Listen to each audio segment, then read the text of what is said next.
views and opinions expressed in this program are those of the participants and do not necessarily reflect the views of BronxNet or the program underwriters.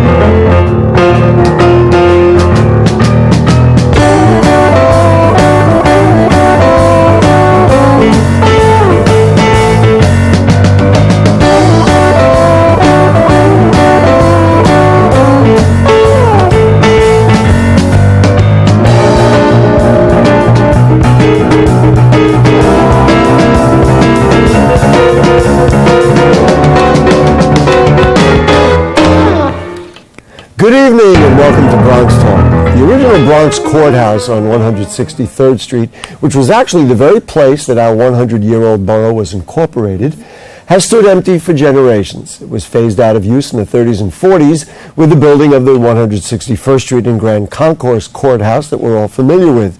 But with a new owner and inhabitation for the next couple of months anyway, by a group called No Longer Empty, this landmark Bronx building will in fact no longer be empty and also be home to a fascinating one-of-a-kind installation art event called When You Cut Into the Present, the Future Leaks Out.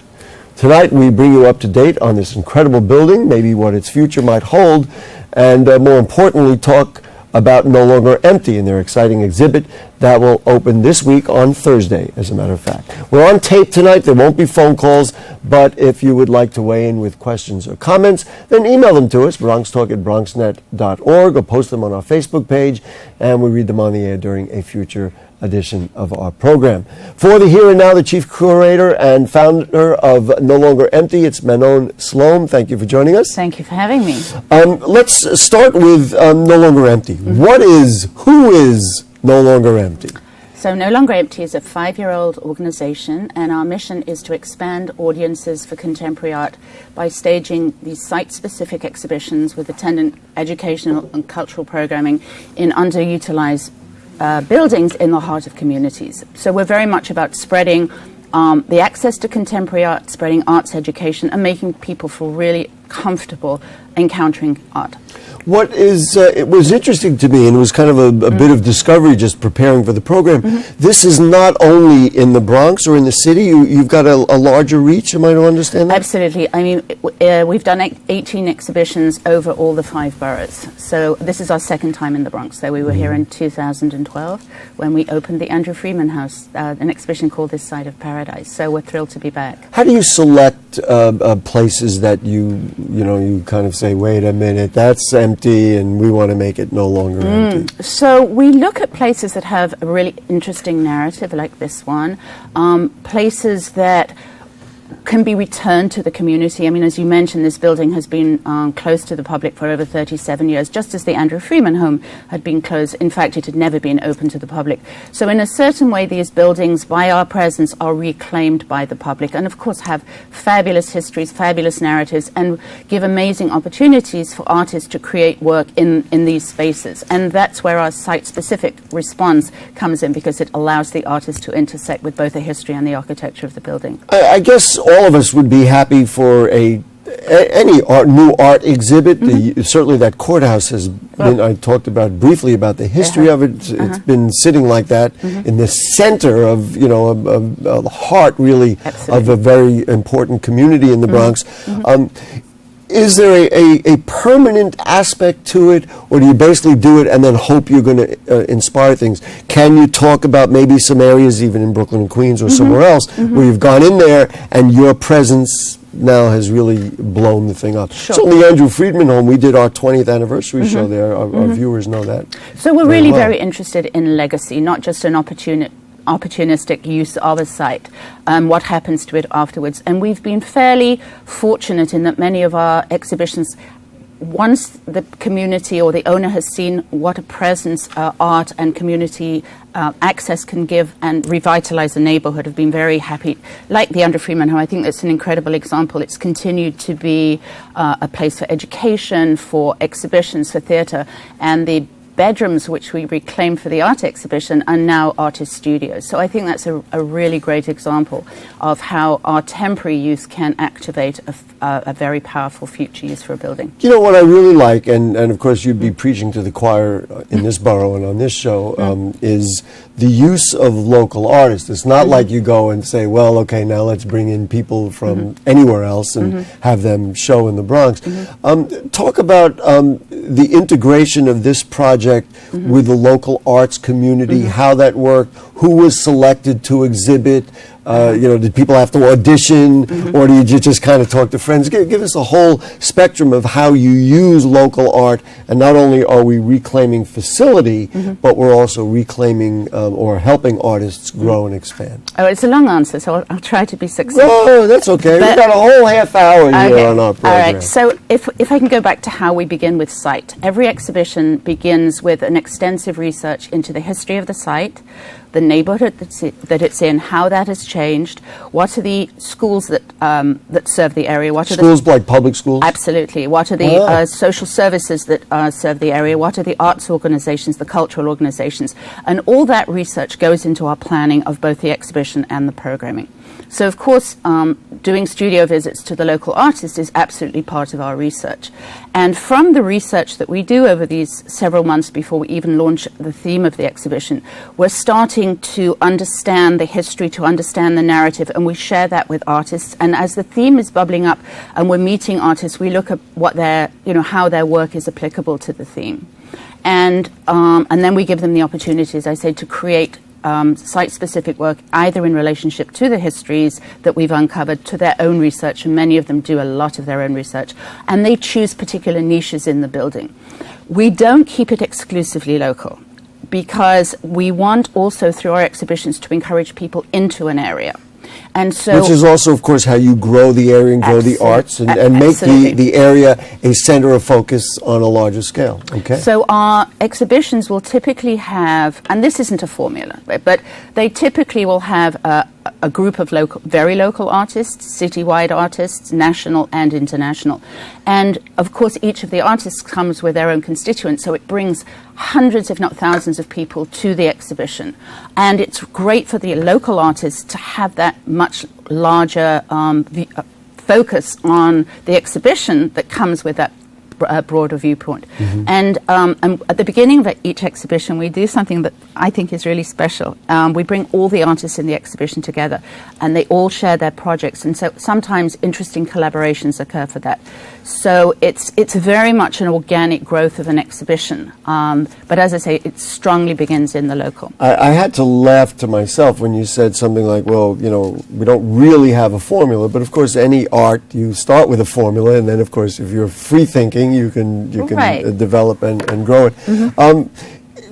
Since you move around the city and you do these things in other places, give me some context for the Bronx in relation to either, the vibrancy of our arts, and you can be honest about how difficult or easy it is to do things like at the Andrew Friedman Home or the old courthouse in relation to what you have found in Staten Island, Brooklyn, Manhattan, Queens. First of all, there's tremendous talent here. I mean, there's tremendous talent. Again, she's preaching to the choir, but that's okay. There is. I mean, there's a wonderful history here of music, of hip hop, of spoken word. So the arts are very vibrant here. One of the issues I think the Bronx faces is there isn't a central area where art is taking place. And one of the things that I wanted to organize, and I hope no longer can organize in collaboration with local Bronx organizations, is artist open studios. I mean, I think Brooklyn very much came on the map because of its open studios. People came in and they really... So like a region, you mean? Yeah. An area?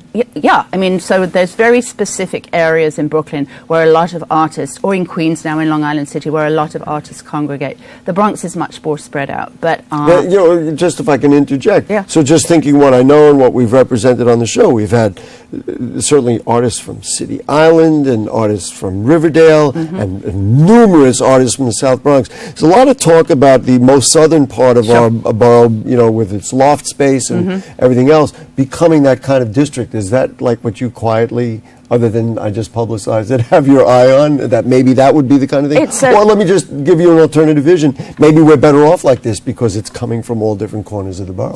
It's you know, there's strength and weakness in both of them. Yes, it would be great if, and I think it would create a much stronger community of artists if they were in one location, but it's not always possible. You know, a lot of artists work from their homes. Rents are very high, so they turn part of their homes into studios. Of course. But there's a new organization called Bronx 200. I'm not sure if you're aware of them. I haven't. We're now exposing them for the first time on TV. So they're collaborators of ours in the exhibition, and they've created the first time ever database of Bronx artists. So all these movements are really helping create community in the Bronx among the artists. And we have, by the way, I should tell our viewers, we have photographs to show of the installations as well as of the building. So Manon and I are going to kind of enjoy those together. I spent a day taking pictures down there as the artists were putting the thing together. So I understand there's 26 artists represented? Yeah. And 27 actually. There's some collectors. I don't want to leave anybody out. It was a formula, but we're straying from that formula. Talk to me about who was selected and why. And I mean, you can mention names, that's fine, but what did you look for with this particular installation? And what folks are going to enjoy, which I'm going to show you, things fit into spaces in this building. It's remarkable because it'll be your first look inside the building. Right. So the interior of the courthouse is, as you'll see in the future pictures, is very much a raw space. And it's somewhat of a time capsule in a way, reflecting the history of when it was built. Yeah, here we're showing some of the pictures. You can take a look. Go ahead. I mean, look at this incredible architecture. So it was built. It's this incredible Beaux-Arts building, and then of course there was a time when the building was shuttered and it was looted and boarded up, and now it's hopefully having a renaissance. Just as many parts of the Bronx are having a renaissance. Let's just Dahlia. Let's go back to the head and just get to the exterior of the building first, because we'll show some of these artworks as we go along, but I'd like to get to the... Go ahead, Manon. So we're kind of looking at the site somewhat as a time capsule of past, present, and future, and also because it's raw, and it's very raw. Oh, it's raw in there. Raw. It's less of a traditional exhibition than hanging paintings, photographs, etc. We've allowed artists almost to use the building as a canvas to intersect with its spaces. Right. So here's the exterior of the building. Now, it's got that scaffolding up. I was looking, I had taken pictures many years ago of the exterior, but I couldn't find them. But it is just a gorgeous exterior. Let's move. You know, it's interesting you say you couldn't find it. There's very little documentation on the I'm saying building. I took pictures many years ago, which I couldn't find. But you could see the architecture is just absolutely spectacular. Absolutely magnificent. And it used to have great stained glass windows, beautiful marble staircases. See, like there now. So the owner of the building is going to have a reclamation project of all sorts because I mean this is going to take a little doing. Do you have a sense of whether they're going to do better with this whole building, or that's still in flux? What do you mean by doing better? Well, in other words, make the whole building. Yeah, they're in the process of doing that. Now, this is an external installation, as I understand. That's Lady K Fever, who's a wonderful graffiti artist in the area, and she's creating pieces on the outside because so much of the building is covered by scaffolding. So she's recreating Lady Justice, some griffins, some of the signage, the torch, which will be on display outside the building with this very reflective tape. It's going to be quite beautiful. I was watching her do that, and it is startling to go and see an unfinished work and try and visualize, but of course the artist always She's also going to be up on a flagpole, and really? So we were on the roof this morning before I came. Oh my goodness. Okay, so Dahlia, let's keep going with some of these pictures. So there was that one that we were just looking at of, well, go all the way back. You're jumping ahead too far. Yeah. So, okay, that's some of the architecture. Now, this one with the postcards that we just looked at, let's get back to that one. Now, what is this? Okay, so and this is I should say, a beautiful marble-lined hallway, the sort of place that it's regal, you know. The anyway, proportions whatever. of the building are amazing, and the hallway, that entrance area, the cupola where you first come in, and that entrance area are the most preserved sites in the building. They still have Right. their marble. And Now, what are these postcards? So this is fascinating. This is fascinating. So this is No, wait, go back. You're going too fast. Let us look at those pictures. Where are you going? Go back to those cards. Yes, go ahead. So this is Ellen Give us a Harvey. chance to look at them. And as you can see, these are postcards that she's gathered from all over the world, from internet, from flea markets, eBay, etc., of ruins and of other Beaux-Arts well, actually buildings? classical ruins. And it's amazing. You look at hundreds of pictures, and of course they have a lot of architecture in similar. And in another part, so this is a 50-odd foot long table that is in this this entrance. Yeah, can we go hall. back to that long shot so we can see that? Go ahead. And it portrays all of these photographs, and it'll be covered in plexi and visitors. Right, so when I was there, they were still laying it out, Okay. as you can see. So Absolutely. Ultimately, the table will be covered. The table will be covered with plexi, and it looks like an amazing dinner table. So hopefully, we'll have a great dinner at some point on it. And then another installation of hers, which is Wait. So somebody said, and it will show this current building in the context of all those postcards. in the context. It's because in certain ways it's a ruin of its former self. So yes, it's in that context that this work is Cutting into the past while cutting the into future leaks into the out. past. And she also has another installation, which is an alien's guide to the architecture of Washington D.C., which is very much classical. In the same way. In the same way, and she has that situated in a room where we've left a lot of the construction debris, so that it looks as though this is a ruin from a former time, and people will see this installation in regards to history. There you go. An alien's view of our history, anyway. There you go. All right, so now let's get to this next one, which you gave us a sneak preview of, and Manon, I don't want you to say what it is. That was it. Yeah. So now I was looking at this. This looks like a beautiful chandelier. Mm-hmm. And is there a reason why it's like in the place where it is, or it just seemed a good fit for that spot? It's a nice fit because, as you can see, it's between the pilasters. Don't say what it is yet. I'm not saying what it is. It's between pilasters, and that classical setting is beautiful for a chandelier. And now let's get nice and close. The next picture has us nice and close. And the They chandelier are all is mousetraps. made of mousetraps. So, again, this was a work that she made for the site. This was the same artist? This is a different artist. Different artist, A Bronx-based artist, Charlene Rodriguez. And Dahlia, let's go back. Well, go back one. Just go back to the other. And you can actually see in that shot a small ceramic. Wait. I just wanted to see the long shot of the mousetrap chandelier one more time. There we go. Yeah, it's beautiful. It is beautiful. And Now, she has crystals. It's hard to see from the picture, but those points of light, you can see the gold chains, and those sort of whitish are crystals that she has put in. So once it's properly lit, it'll gleam. go ahead. All right. Now let's move it forward, and let's go back to that staircase, which Manon started to describe. All right. Well, that's me. That's not a staircase. Well, this is a great installation with BronxTalk. I love it. This is a talk show host within the context of Bronx artwork. But yeah, that's the one we wanted to look at. Okay, so these are the stairs going down to the lower level, and Charlene has, and this again was chosen by the artist.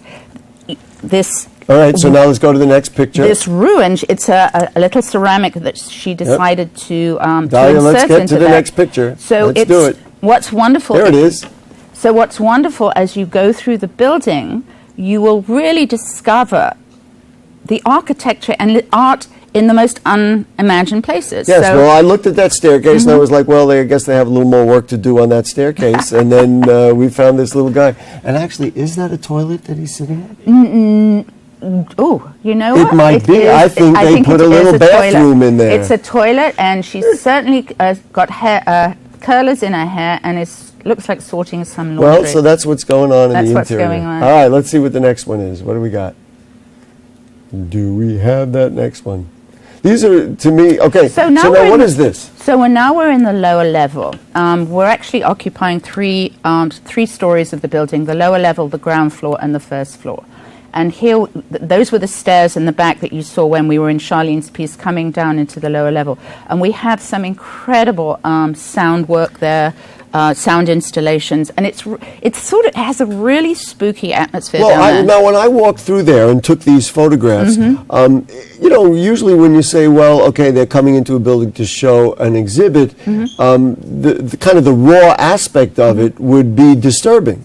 But I guess you kind of like that as part of what you were doing. Well, I like it. Everybody who visits the building is wowed by it, and the artists love it. I mean, All it's, right. you know, often... So I got a bit of an education myself. You know, artists work a lot in a white cube, and to be able to work in these really strange, unusual places is fantastic. The video work, the sound work, it's using the building actually as the canvas. As the canvas. So let's go back to that last one that we just looked at there.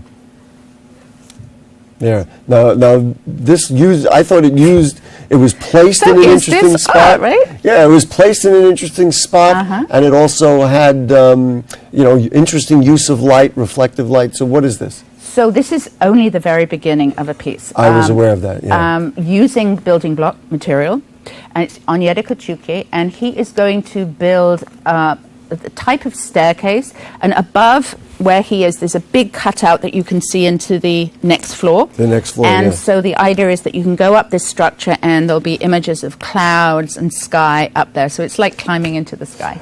Did you kind of retrofit any of the building, or you just insisted that all the artists take the building as it is and install within the building? Or did you say, you know what, if we could move this a little bit, maybe we'd make it, like, did you do any? Didn't move any walls. Nothing. No. Didn't do we any. often build walls in places that we go into, but this is such a mammoth structure that you either work with it or you don't. You can't fight it. So you accept what's there, and it's fabulous, and really just use it as the stage that you What play really on. is interesting to me is between now and the day that I was there, was just a couple of days ago, all the way up to Thursday the 23rd when there's the opening. That's really like the creative thing, because it's not like the paintings were done in somebody's house. Absolutely. And now we're putting in. So this must be a very exciting time to it's kind of be fabulous. around there, because It's people fabulous. are like, you know, they're, as I said, you have a formula, but you're creating. All right, well, we got some more next stuff. What do we got next?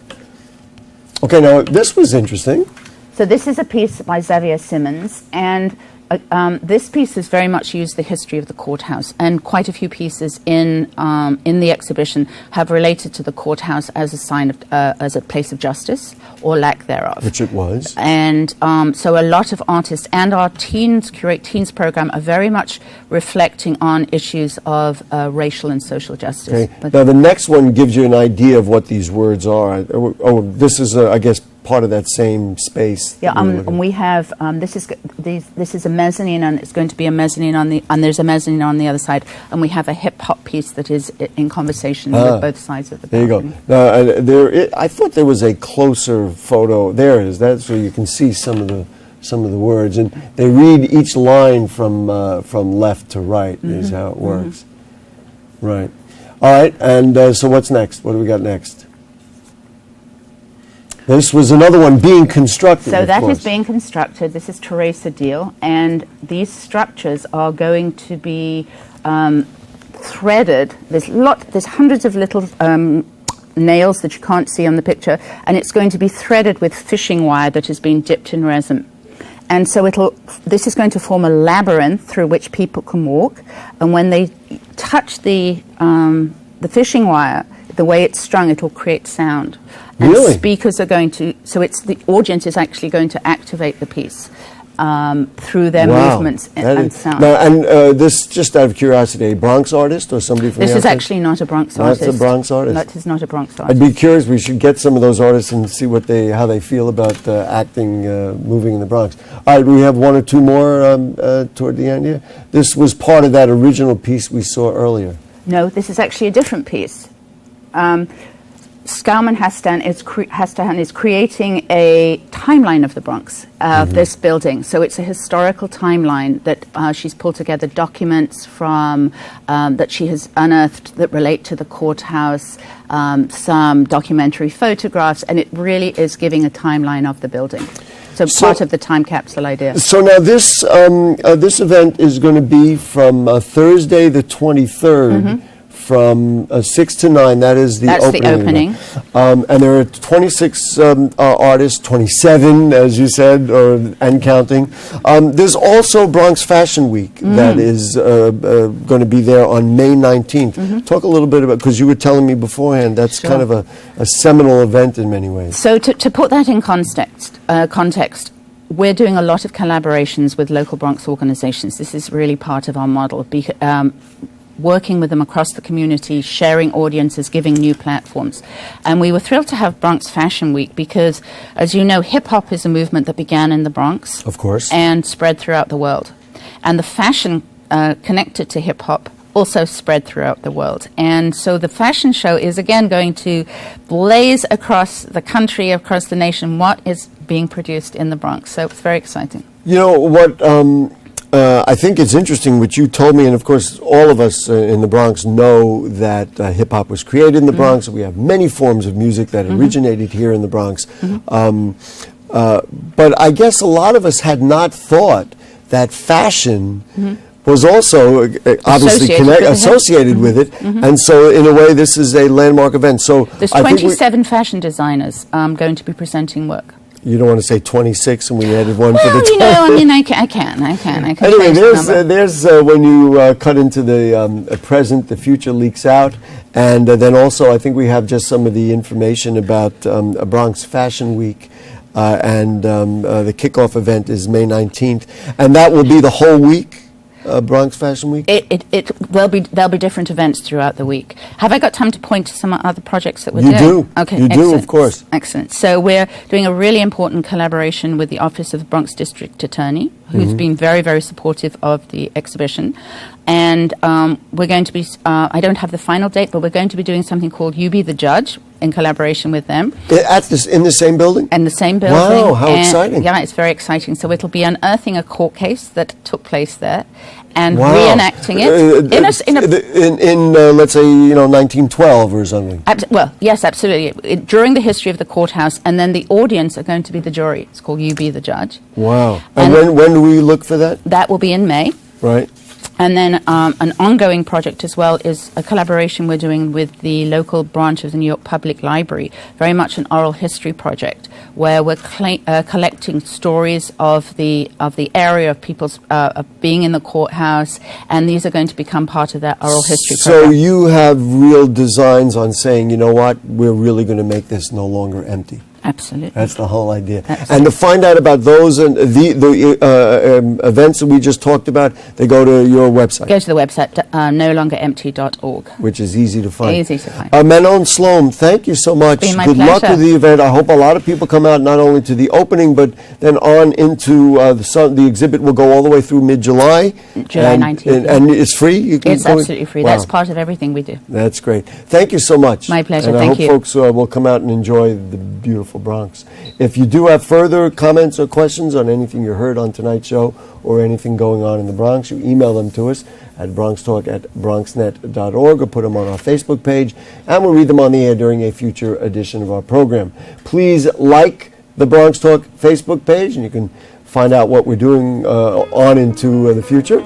Cuts into the future. Also, you can find our archives on the BronxNet website at bronxnet.org on the lower right navigation bar. Thanks to our director is Shirley Arrieta, our producer is Dalia Gonzalez, and thanks to you, because we'll see you next week. Good night.